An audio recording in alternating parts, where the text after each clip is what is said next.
Hello everyone, and we're back again with this painting that I was showing you the last time. I do apologise for doing work without showing you the intermediary levels, but it's been a long time since I got into doing videos, and I think I got a bit carried away and also was very busy with general life issues. So what I'm going to show you today is just some further work on this acrylic painting. It's carrying on with acrylics for now. This is the two sea dragons, and they are going to be the main feature of the painting. The one thing I also wanted to do was I decided that the painting needed some interest in this area.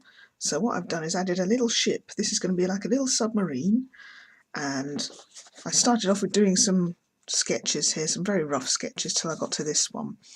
I don't do a lot of sketching personally.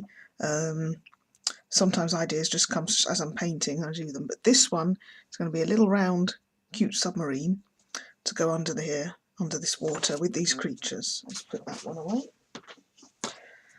And what you might notice is that I have actually taken some white paint and filled in the sea dragons and the abyss here. Now what I'm doing there is, because it was getting a little too covered up with the blue here, I decided to freshen up where these guys were so that I could actually see them on the painting. Normally I don't do this, but it was getting a little too much encroachment of the blue over them, especially as I was starting to do glazing. What you'll also see is I've done a lot more work on the background. See how this background was all just fuzzy shapes beforehand? Now if I bring it up closer to the camera, you can see I've taken some very subtle shades and made little branches to look like sea corals and creatures coming off here. And what I've also done is taken various layers of colours and done the same here with these, I should call them stalagmites underneath the sea, these protrusions from the sea floor. And now what I did was I took some of the same or similar colours as the original images were, and just did more little shapes with little branches coming off. And what I've also done is taken some light paint and painted lighter areas, which you can see here in particular.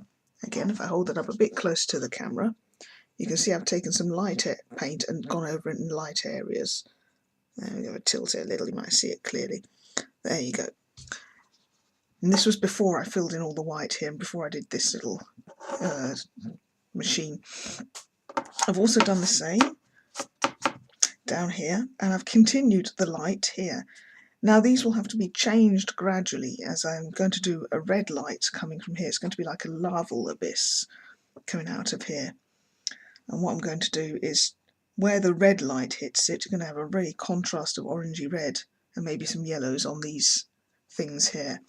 And when I've finished painting this, I'm going to take some of these front branches slightly over the edges, just to break up that outline a little bit and to make them look like they're coming further forward. But until I've finished this, there's no point in making those bigger.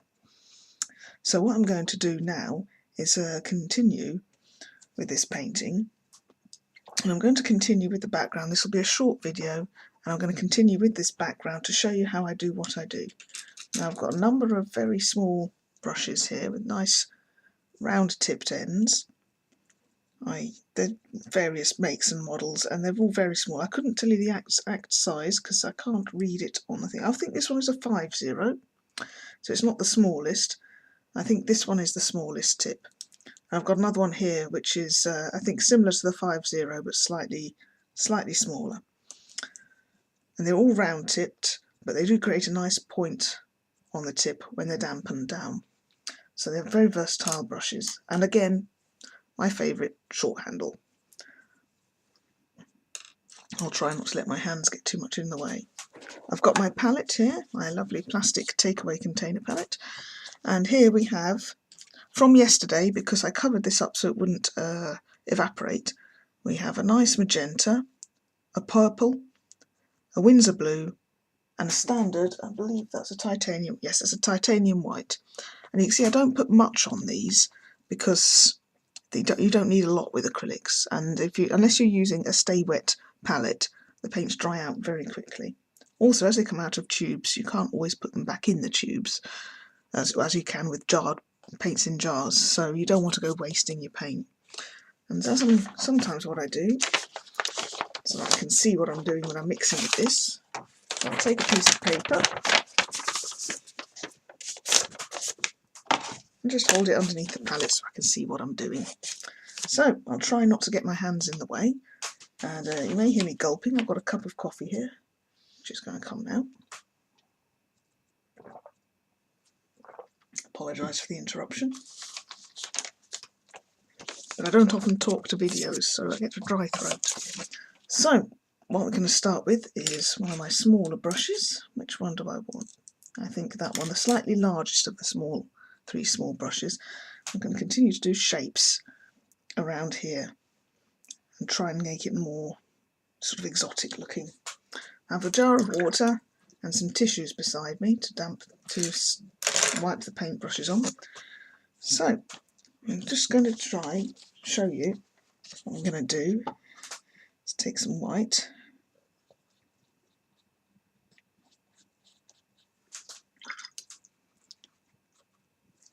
I always take the most dominant colour first, so that's the one you'll need the most of. Take a little bit of blue, strong blue this. There we go.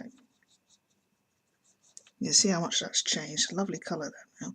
But what I also want to do is take some purple, not too much.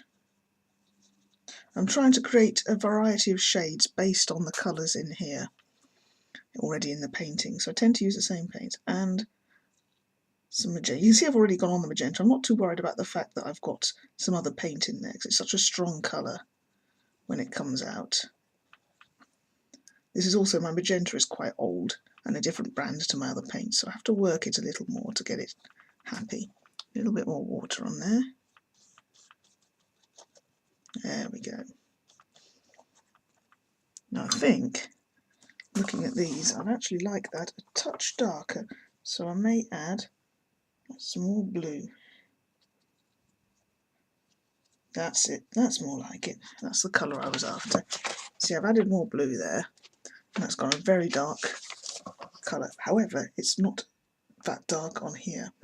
So what I'm going to do is test this colour in a corner. You can see how bright that is. That shows up a lot, so I'll just wipe that off. A bit more purple. There we go. That's better. It's got a bit darker now and a bit duller. There we go. So let's try this on this side. That's still very bright. So this is the thing. It's easier to make a colour dark, or at least I find it easier to make a colour dark than it is to make it light. Again, you need less colour, less pigment, less paint to do it. This is my experience anyway. So we get some more blue. There we go. And you can see I'm moving away.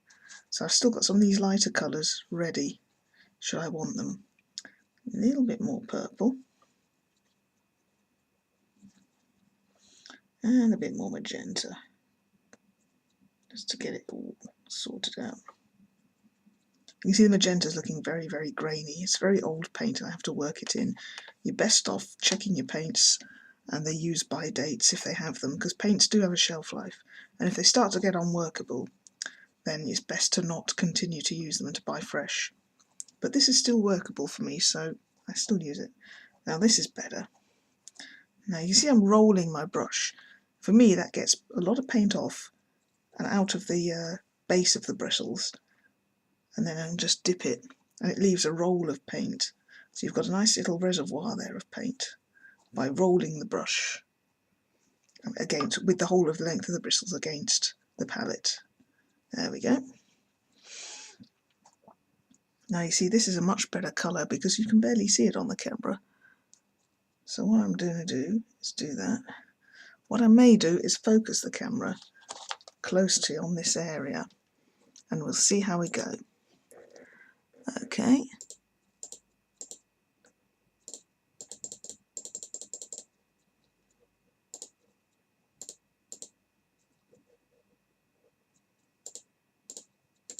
There we go. I hope this doesn't ruin your resolution too much, but it's about the best I can manage. So you can see here how I'm getting this Just wibbly lines going through here. I'm just free flowing and letting my imagination go with the flow. There we go. There. You want to do it fairly randomly for this sort of thing. It doesn't need to be uniform because these are organic shapes we're painting. A little bit of water in the paint there. And organic shapes follow different lines to man-made objects, and you've got some lovely paints going on, some lovely shapes and forms. And notice that I'm taking this colour from here also up here, so it's coming on to the lighter parts as well, but I will concentrate on this bit for now so that you can see. Sometimes I get a thick blob of paint and just splurge it on, a bit like that, just so you get some variety in your mark making and your lines. I don't know how much of this you can see. Let's see, maybe I've focused it in too much. Maybe I can, let's just focus out a bit. There we go, that's a bit better. On my monitor that's looking, is looking out of focus a little, so it won't go too close in.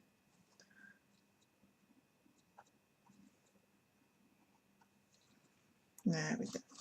I just want to get a feeling that there's some strange flowing objects in it, these like seaweeds, things of that nature. I'm going to move over a bit to here and put some things in here.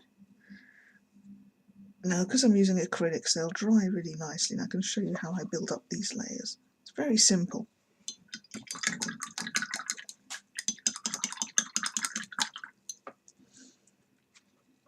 So what I do then is I go to the next lightest colour on my palette. We've been to this colour.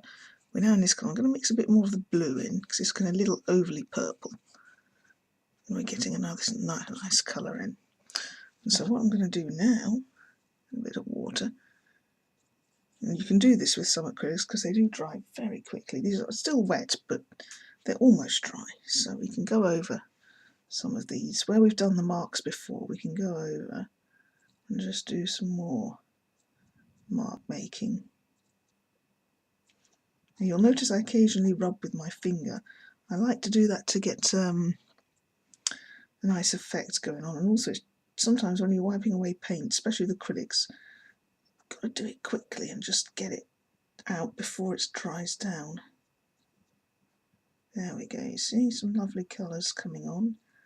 And you're getting a feel that there are some strange fronds, some plants here.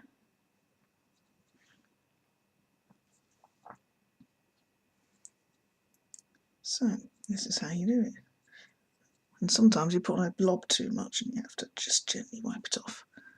But paints are very forgiving. Never be afraid of your paints. And if it all goes completely wrong, you've always got the option of sanding down the canvas and painting the whole thing over with gesso and using it as a blank slate again, a blank canvas to do things on.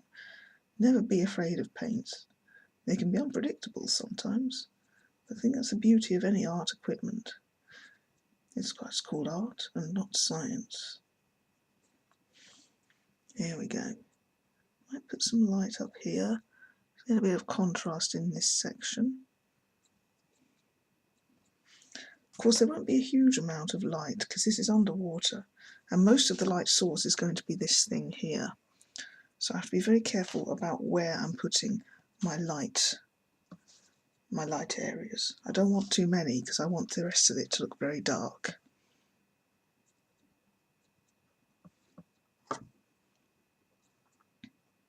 There we go. Just getting an idea of some things going on here. And then what you can carry on doing is, I haven't done much there, then I can go to get a little bit more white on the brush and just put it in the end. Let's bring this up a bit more white and just make a much lighter one here, maybe a little bit more of the blue. What I may do is revert to one of my smaller brushes. Let's move that there. There we go. I think this is one of my smallest brushes I currently have. Moving to the thinnest brush I have. Gently, and I'm always rolling to get excess paint off. And what it also does is it gets the bristles into a point. Okay, now we've got the lightest. Now that's, yep, that's dry, almost dry again. I'm just going to put some light here. So this is all about just layering and being very careful where you put your light source, but just layering. You're not even blending when you're doing this, you're just putting slight layers on. Dry on dry, wet on dry, sorry, wet on dry, and you're just emphasising certain areas in the painting. Now this is all background, and many people think, oh, the background might not matter, but really you're setting the scene. When you're painting narrative paintings, you've got to set the scene for where your characters or your vehicles or your people, your animals are. If you're doing abstract, there are different some different criteria. But as we're doing a narrative fantasy painting, you've got to have a scene set, and you can't, I mean, there are ways of doing it so you can almost abstract your backgrounds. Frank Frazetta was a good master at doing that, having a background that was just enough in it so you could tell what it was.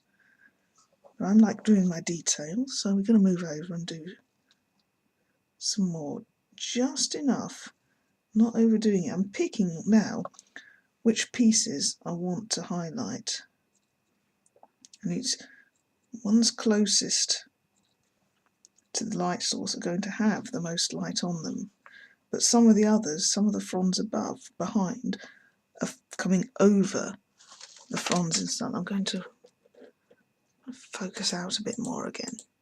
There we go. Some of the fronds at the back will be waving over the ones in the front, so they'll be longer. So you definitely want to have some more fronds at the back highlighted a little as well, but not too many. And the nice thing is you can choose how much you want to highlight here and how much you'd rather just leave.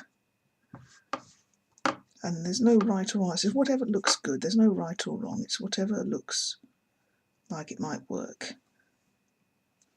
So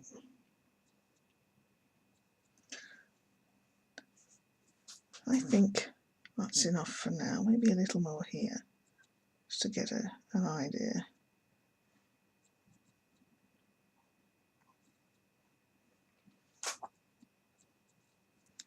There we go. That's looking a bit loose. That's just right. That's better. Okay, so that's those done. Now I've got these sort of pebbles at the bottom here, and you may be wondering how I did those. Well, there are some really cool tricks. What I did was I used my larger rounded end brush.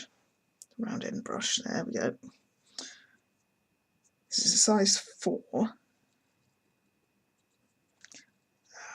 and it's a sable round brush. Now I wet the tip, and I've mostly dried the tip. And now I'm doing is this particular brush forms a nice rounded shape, and what I can do with that is take some paint,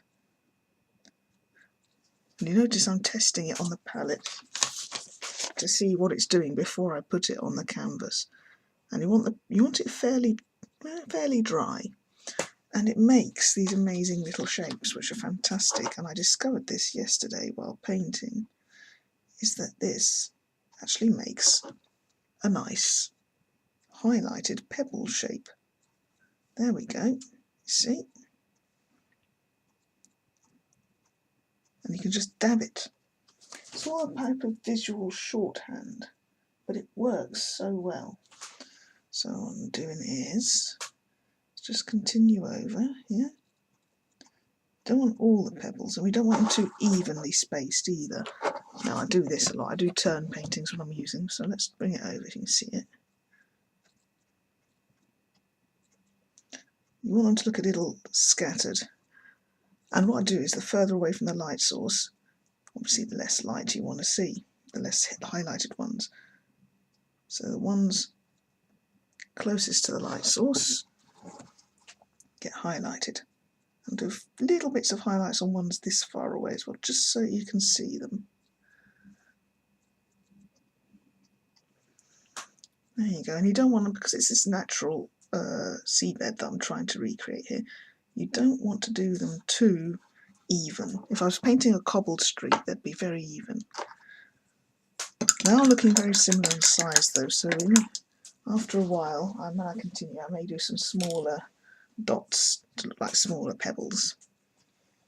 I'm going to do this again with a lighter colour. So let's pick this colour. And of course I will need to put red, orangey red colour on here when I do the highlights from here, because there'll be red light coming out. But you'll still get a little bit of natural blue light anyway. Okay, come on.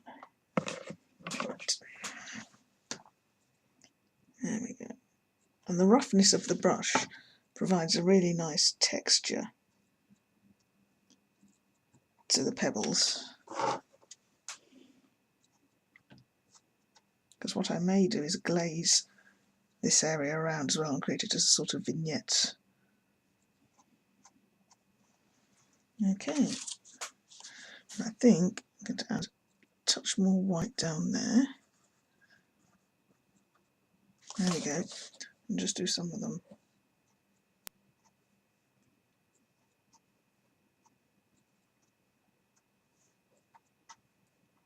Of course, like I said, the good thing is if anything goes wrong, simply wait for it to dry and paint over it. There we go. Okay, I think that's all I'm going to show you today, so I'm not making too long a video, already over 20 minutes. And let me just zoom back out so you can see the whole painting. You see already we've created some texture and some interest in what would otherwise be a rather dull background. So there you go, and it's all ready to start with some extra glazing, and I'm almost ready to start the main areas. Thank you for watching.